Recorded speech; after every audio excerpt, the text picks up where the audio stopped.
2023년 새해가 시작되자마자 미국의 상하원 연방의회가 시작이 된 가운데 있습니다.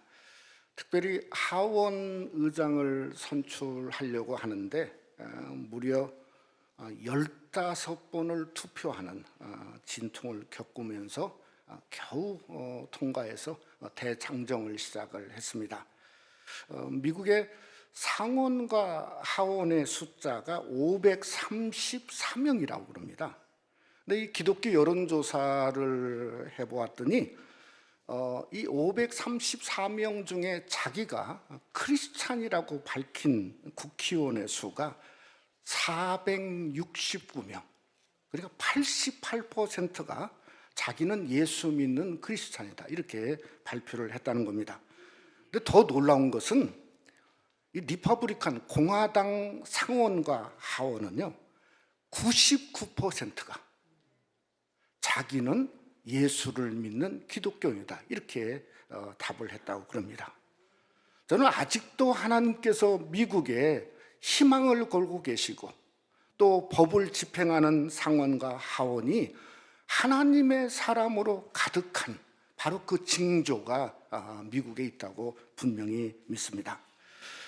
오늘 이 야곱이라는 사람을 보면 야곱은 99%가 아니라 자기의 12아들, 그것도 손자들까지 12아들을 전부 다 하나님의 나라의 12지파로 만든 사람이 야곱입니다. 출애굽기에 보면 이스라엘 민족이 40년을 광야에서 지치지 않습니까? 근데 이 가운데 정중앙에 진을 치고 그 법궤를 중앙에 놓고 베냐민 지파가 그걸 섬깁니다. 그런데 동쪽에는 유다와 이사갈과 스불론 지파가 진을 쳤고요. 또 그 다음에 남쪽에는 르우벤과 시므온과 갓 지파가 진을 쳤고요. 서쪽에는 에브라임, 므낫세, 베냐민 지파가 진을 쳤고, 북쪽에는 단과 아셀과 납달리 지파가 진을 쳤습니다. 근데 이 동서남북을 보면요, 참 장자 그룹도 아니고요, 무슨 나이순도 아니고요, 적자 서자도 아니고, 그저 어미가 4명인데 그 4명의 엄마를 따라서 무슨 줄을 쓴 것도 아니고요, 정사각형으로 진을 쳤는데 그게 전부 12지파가 하나님의 법궤를 중심으로 가장 가까이 있는 것이 그게 정사각형이에요. 그러니까 장자도 그저 서자도 구분이 없어요. 구별과 차별이 없어요. 어느 지파나 누구나 다 같이 마찬가지가 뭐냐면 시편 13편의 말씀처럼 하나님을 가까이 함이 내게 복이라. 그러니까 하나님을 가까이 할 수 있는 구조를 하나님이 만드셨다고 하는 거죠. 그러니까 여러분, 부요함이라고 하는 건 다른 게 아닙니다. 저와 여러분이 하나님을 가까이 함이 부요함인 줄 믿으시기를 주님의 이름으로 축원합니다. 우리가 잘 아는 고린도후서 8장 9절에 보면 우리 주 예수 그리스도의 은혜를 너희가 알거니와 부요하신 이로써 너희를 위하여 가난하게 되심은 그의 가난함으로 말미암아 너희를 부요하게 하려 하심이라. 정확히 이거죠. 정확히 하나님의 은혜죠. 하나님이 낮아지시고 이 땅에 오신 것은 뭔가 부요하신 그분이 자신을 낮추셔서 우리를 부요케 하려고, 우리와 똑같이 사시고 우리가 경험하는 인생의 고난을 경험하시고 그 더 부요하게 하시려고 십자가를 지신 놀라우신 예수님이 바로 부요함의 주인이시다고 하는 거죠. 참 신기한 건 이 야곱의 가정을 보면 레아가 라헬이 아니었지 않습니까? 또 나중에는 비라하고 실바가 이렇게 4명으로 늘게 되어져요. 이 4명이 서로 질투하고 시기하고 그게 다 있어요. 근데 아니, 요즘 가정으로 얘기하면 4명이 완전히 사분오열해 가지고 그저 무너질 상황인데, 야곱의 가정을 보면 무너지는 게 아니라 점점 더 성장하고 흥황해요. 사색당파로 싸우는 게 아니고요, 무슨 장자 서자들의 그저 서로 치열한 혈전을 하는 게 아니고요, 아들을 낳았는데 지난 시간에 4명을 보았죠. 단을 낳는데 판단, 납달리는 뜻이 뭔가 하면 이겼다, 가시라고는 뜻은 뭔가 복되다, 아셀은 기쁨이다, 이사갈은 보상이다, 스불론은 동거다, 마지막에 요셉은 더한다. 그러니까 그 가정은 12명인데 전부 부요함 넘침을 성경에서 뜻하고 있다고 하는 거죠. 자녀들만이 아니고 이 삼촌 라반이 품삯을 10번이나 번역하지 않습니까? 번역하는데 한마디로 그 번역한 그 와중에도 하나님이 복을 쏟아 부어주셨어요. 그래서 우리가 끝절을 읽어보았죠. 3절에 뭐라고 끝에 말하죠? 이에 그 사람이 매우 번창하여 양떼와 노비와 약타와 나귀가 많았더라. 이건 야곱이 거부가 되었다는 표현을 성경은 하고 있다고 하는 거죠. 그러니까 야곱의 복은 어떤 복이냐면 그 복은 사람에 따르지도 않고 환경에 따르지도 않고 뭔가 어떤 역경과 환난이 아무리 막으려고 해도 막을 수 없는 복을 야곱이 받았다고 하는 겁니다. 그래서 오늘 상고하려고 하는 게 그 부요함의 도약을 한번 상고하려고 합니다. 야곱은 자기의 부요함을 다음 장인 창세기 31장에 하나님이 라반의 것을 빼앗아 나에게 주셨다고 이렇게 그 복을 정의했다는 거예요. 그러니까 어떤 것도 하나님이 빼앗으면 방법이 없습니다. 또 하나님이 주시면 노할 수가 없습니다. 그러니 야곱이 그런 복을 받은 거죠. 그래서 오늘 말씀을 상고하면서 우리를 부욕해 하시는 위대한 주님으로 말미암아 저와 여러분도 그 야곱의 놀라운 부요함을 경험하는 부요의 도약이 1월 셋째 주일에 나오신 저와 여러분 속에 함께 하시기를 주님의 이름으로 축원합니다. 첫째로 하나님의 택함이 우리의 부요함입니다. 성경에 보면 이 부요하다고 하는 부요와 부유하다고 하는 단어가 성경에 나오고 있습니다. 우리가 잘 아는 한자는 부는 부유할 부지 않습니까? 근데 요나 유는 한마디로 이게 넉넉할 유, 넉넉할 요 이렇게 한자가 되어 있더라고요. 그러니까 거의 같은 거죠. 근데 성경은 부유와 부요를 참 다르게 사용하고 있습니다. 시편 49편에 보면 자기의 재물을 의지하고 부유함을 자랑하는 자 이렇게 말하고 있어요. 그러니까 이 부유라고 하는 것은 뭔가 하면 물질이나 재물이나 어떤 내가 세상에 그래도 이 정도 됐는데 어떤 의시되고 자랑하는 것은 그건 부유함이에요. 부유함이 아무리 물질이 많아도 그저 자랑은 하지만은 그러나 그 이면은 사실은 핸들을 하지 못해서 때로는 재물 때문에 근심함이 따른다 성경은 말씀하고 있지 않습니까? 근데 부요는 달라요. 부요는 영적입니다. 어떤 물질이나 재물이 아니고 때로는 어떤 마음을 뜻하고 있죠. 여러분 로마서 10장 12절에 보면 유대인이나 헬라인이나 차별이 없음이라 한 분이신 주께서 모든 사람의 주가 되사 우리 함께 한번 봉독하죠. 그를 부르는 모든 사람에게 부요하시도다. 그러니까 우리가 주여 하나님 힘들고 어려울 때 하나님만 주님만 불러도 왠지 모르게 하늘의 신령한 것으로 채워주는 부요함이 우리 삶 속에 있는 게 성도의 삶은 부요보다는 뭐죠? 부요함이 넘치는 게 바로 성도의 풍성함이지 않습니까? 야곱은 참 이 집을 보면 아무리 생각해 봐도 희한한 집이에요. 어쩌면은 무한 경쟁이란 말 있죠. 무한 경쟁의 부유함이 있는 것 같아요. 그러니까 야곱만 무한 경쟁의 사람이 아니고 아내들도 마찬가지고 식구들도 마찬가지예요.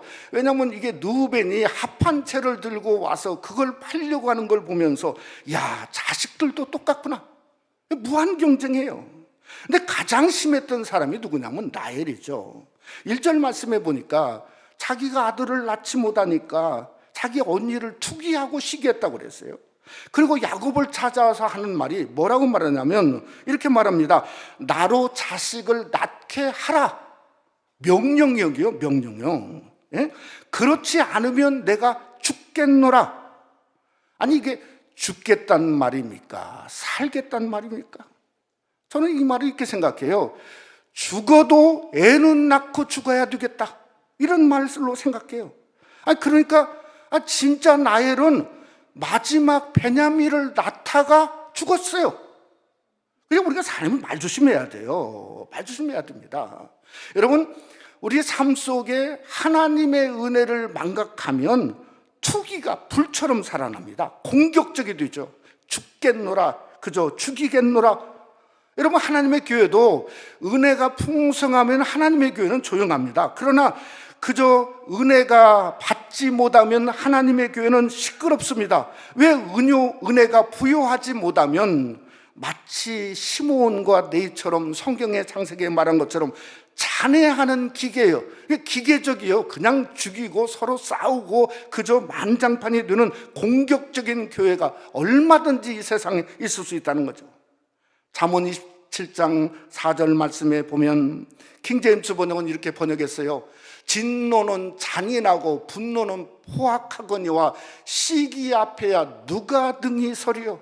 그러니까 여러분, 분을 품지 마세요. 그것뿐만 아니라 뭔가 우리가 어떤 그 분노는 포악하고 시기 앞에 설 수 없으니 결국 인생도 마찬가지고 삶도 마찬가지고 가정도 마찬가지고 하나님의 교회도 스스로 무너질 수밖에 없다는 거죠. 그런 나엘의 투기를 은혜로 바꾸신 분이 부유하신 하나님이세요. 여러분, 23절에 보면, 22절에 보면 하나님이 나엘을 생각하신지라 그의 소원을 들으시고 그의 태를 여셨다. 그래서 요셉을 낳은 거예요. 그래서 생각이라는 말이 히브리어로 자카르라고 합니다. 자카르. 근데 이 자카르라는 말이 또 어디에 쓰냐면 창세기 19장에 쓰였어요. 소돔성 멸망 때 쓰였어요. 언제 쓰였냐면 놋을 구출하는데 소돔성을 엎으시는 중에 놋을 구출했거든요. 근데 성경은 뭐라고 그 이유를 이렇게 말했어요. 하나님이 아브라함을 생각하사, 그게 자카르예요. 하나님이 아브라함을 생각하사 이게 놋을 끄집어낸 거예요. 건져낸 거예요. 똑같은 거예요. 그러니까 이것은 택함이지 않습니까? 택함. 아브라함을 택했기 때문에 조카 놋을 엎는 중에도 구출하는 겁니다. 야곱을 하나님이 택했기 때문에 나엘을 생각하사 그 태의 문을 열고 요셉을 낳을 수 있도록 한 겁니다. 어쩌면 야곱의 가정은 서로 투기하고 싸우고 자식이 12이 태어나고 아무리 생각해봐도 이 가정은 케이오스입니다. 혼란입니다. 근데 부요하신 하나님의 택하심이 함께 하시니까 그 가정은 질서, 코스모스가 생기게 된 거예요. 우리가 지난주에도 보았죠. 레아는 어떤 사람인가? 야곱을 그저 통해 하나님을 생각하게 만드는 사람이라고 그랬지 않습니까? 똑같죠. 이 12지파 12명의 가정을 통해서 하나님이 그 중심 있고 동서남북을 가까이 부르셔서 함께 하시는, 그러니까 그 가정을 부요함, 때로는 부유함으로 바꾸는 분이 바로 우리의 하나님인 줄 믿으시기를 주님의 이름으로 축원합니다.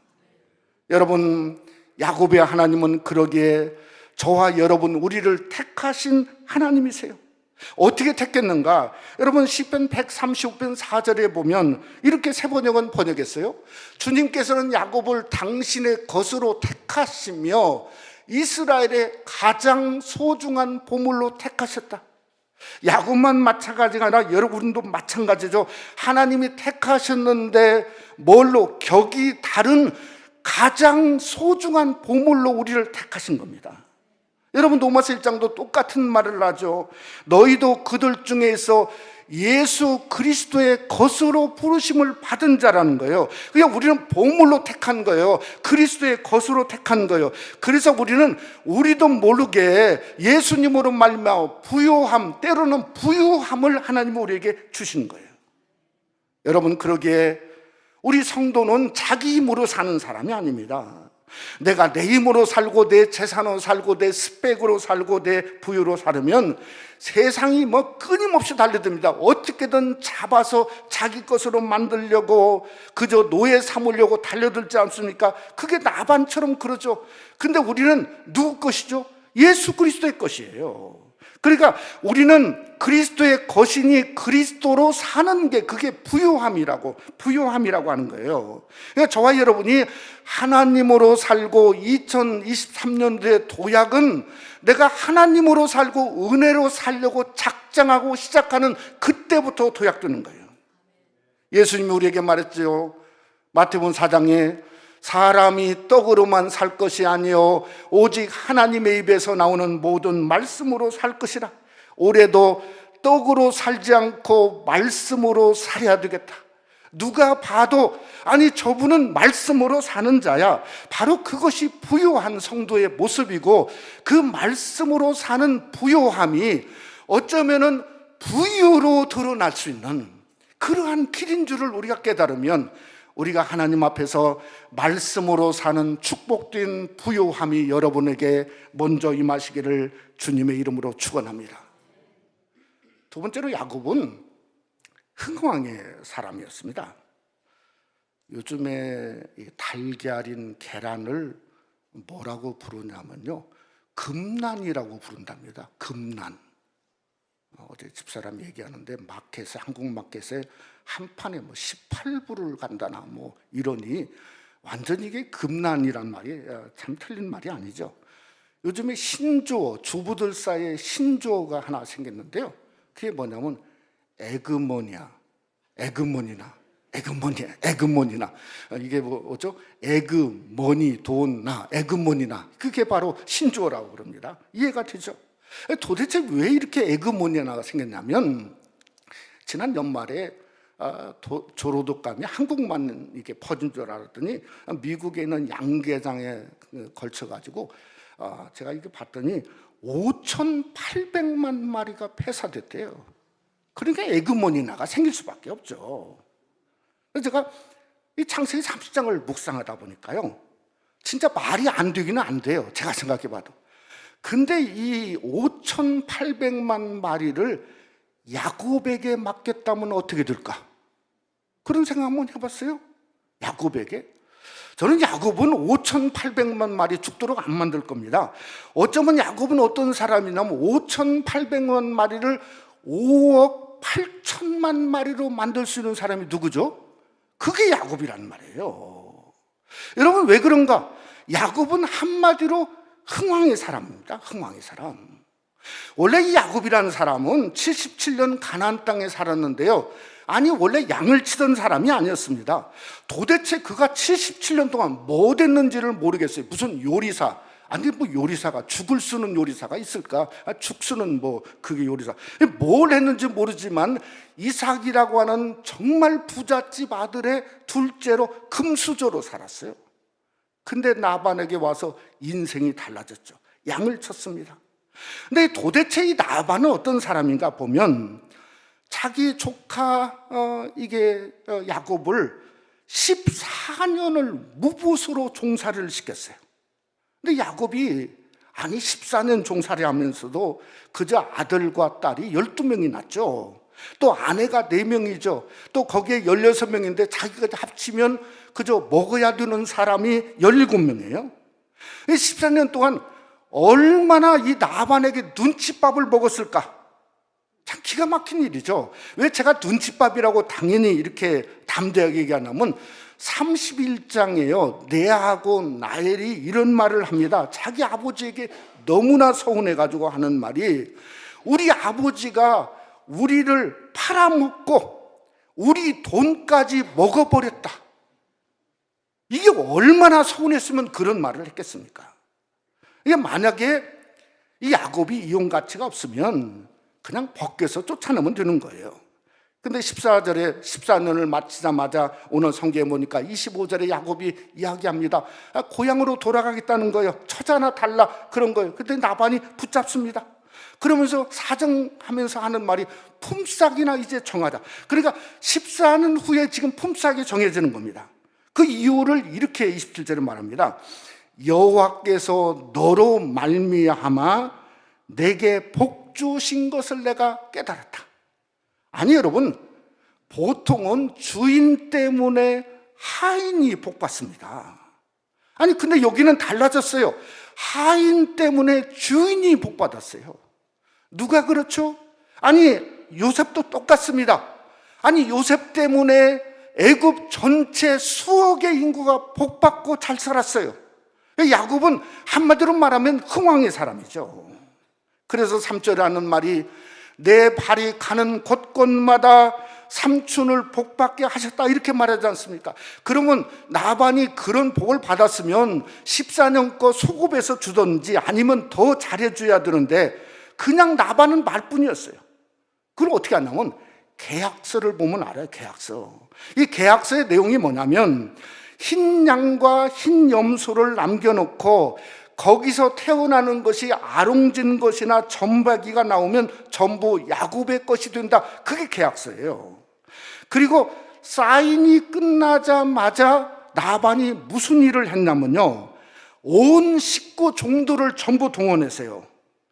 점 있는 거, 점, 습밭이라도 하나, 볼펜 자국이라도 하나 있으면 전부 다 갈라가지고 골라서 36절에 보니까 사흘길 거리로 떨어놨어요. 떨쳐놨어요. 아, 여러분, 양이나 이거 자세히 보세요. 염소 보세요. 점이 없는 게 어디 있어요? 점 없는 게. 그러니까 도대체 몇 마리가 남았는지 모르겠어요. 아마 몇 마리 안 남았을 것 같아요. 순종만 남았으니까 몇 마리는. 제가 오래전에 학교 다니면서 배운 이 멘델이라고 하는 유전 법칙이 있지 않습니까? 이 멘델의 유전 법칙의 제1법칙이 우성의 법칙이에요.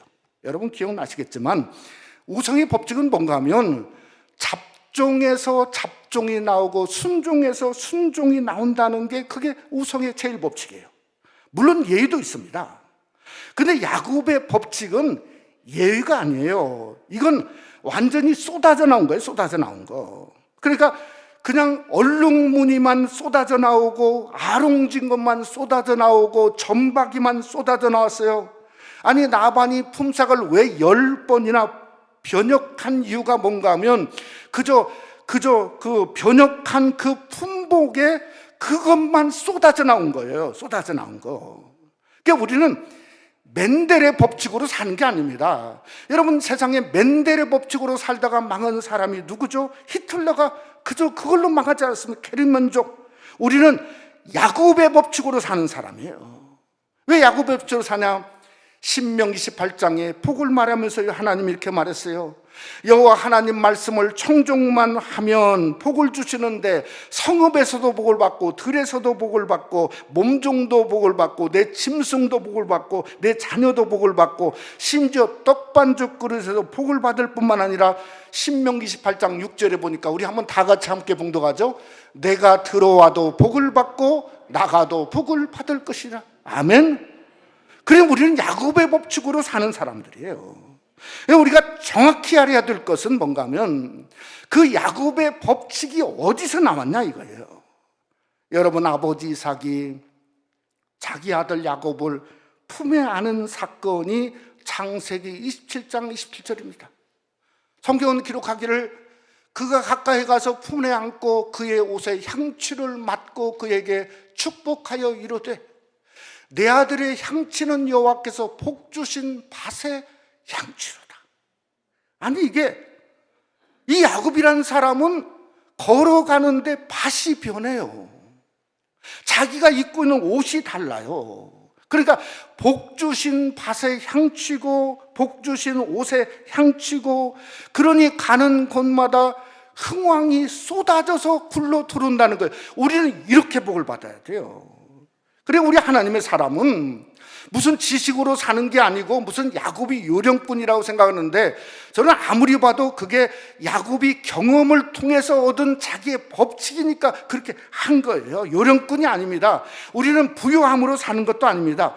우리는 우리 삶 속에 걸어가는 곳에 밭을 다르게 만들 수 있어야 되고 향취가 달라지게 있어야 되고 결국은 우리의 being, 존재가 달라야 돼요. 존재가 다르면 서 있는 곳이 복이에요. 가는 곳이 복이에요. 하는 일마다 복이에요. 섬기는 교회가 새생명 하니까 왜 아니 여러분이 복된 사람들이니까 하나님이 복을 이 교회에 쏟아부어 주시는 줄 믿으시기를 주님의 이름으로 축원합니다.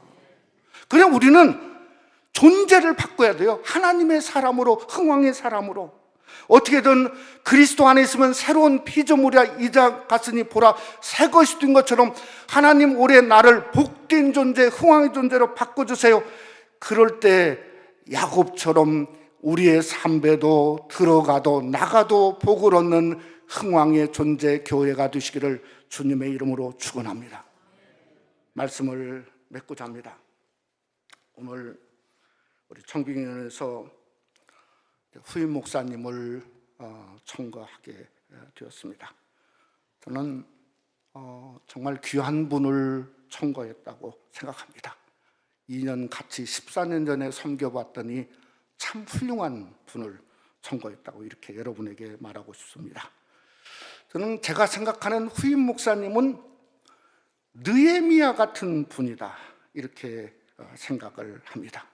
왜냐하면 그 당시에 예루살렘이 무너졌지 않습니까? 팬데믹 이후에 교계가 무너지고 성도의 신앙이 무너졌지 않습니까?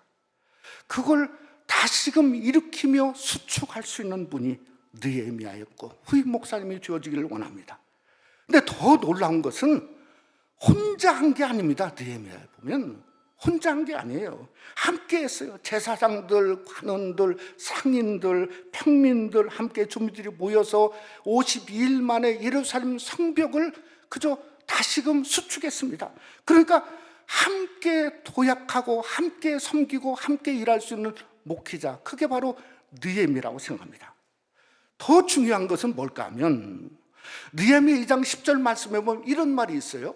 호른 사람 산발락과 종되었던 암몬 사람 도비아가 그 다음에 뭐라 했냐면 이스라엘 자손을 흥왕하게 하려는 사람이 왔다 함을 듣고 심히 근심하더라. 사단마귀 세상이 느헤미야가 오니까 저 사람이야말로 이스라엘을 흥왕하게 하는 야곱 같은 사람이 왔다 함을 듣고 사단마귀가 깜짝 놀라 근심했다는 거예요. 그러니 목회자도 흥왕의 사람이 되어야 되고요, 성도도 마찬가지죠. 흥왕의 성도가 되어야 되는 거죠. 어떻게든 우리 교회가 정말 무너진 이 시대를 다시 한번 일으켜 세우는 마지막 시대에 예루살렘을 수축할 수 있는 정말 이대 목회자를 통해서 우리가 함께 여러분과 같이 함께 흥왕의 도구가 되고 흥왕의 사람들이 되어서 진정한 예루살렘의 기쁨을 다시 한번 맛보는 귀한 도약의 역사가 새생명 한인교회 종과 또 새로운 후임 목사님을 이어서 역사가 드러난 귀한 은혜가 함께 하시기를 주님의 이름으로 축원합니다.